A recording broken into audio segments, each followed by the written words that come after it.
Welcome back.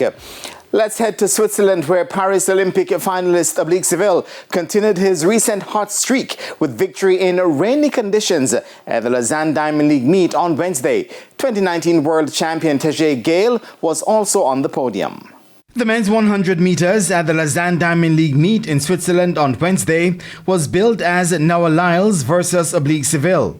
Seville was 2-1 up on the world and Olympic champion in their recent rivalry, but the American was hoping to rain on the Jamaicans' parade, even as the athletes lined up in torrential conditions. Good start from Oblique Seville. Oblique Seville at the moment has got the lead on the rest of the field, but Lyles likes to charge at the end. Oblique Seville streaking away from the field here. He takes a second Diamond League win, 9:87. Seville ramped to victory in 9.87 seconds, registering another convincing win over Lyles. This was his second win over the American this season, to go with his London victory. Lyles clocked 10.02, the same time as Jamaica's Akeem Blake, who was third. A confident Seville reflected on his performance. Good, it's a good run. To perform in this crowd is lovely, even though the rain is heavy, but to perform in this condition and running 9.8, and I am the only person that run under 10 seconds again in this condition, showing that I have something special coming up for Tokyo.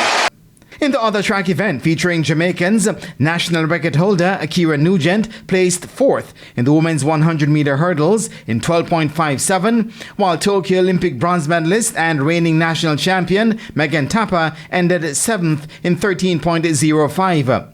The event was won by Dutch woman Nadine Visser in 12.57. And in the field, 2019 world champion Gale was third in the men's long jump with 7.71 meters. Kerry McLeod placed fourth with 7.67 meters, while Olympic and World Championship silver medalist Wayne Pinnock ended fifth. The event was won by Anvar Anvarov of Uzbekistan with 7.84 meters. A number of the athletes were using the meet to fine-tune their preparation for the upcoming Tokyo World Championships in September. The World Athletics Championships can be seen live and exclusive on TVJ and TVJ SN with radio coverage on Hits 92 FM. Our coverage begins on September 12.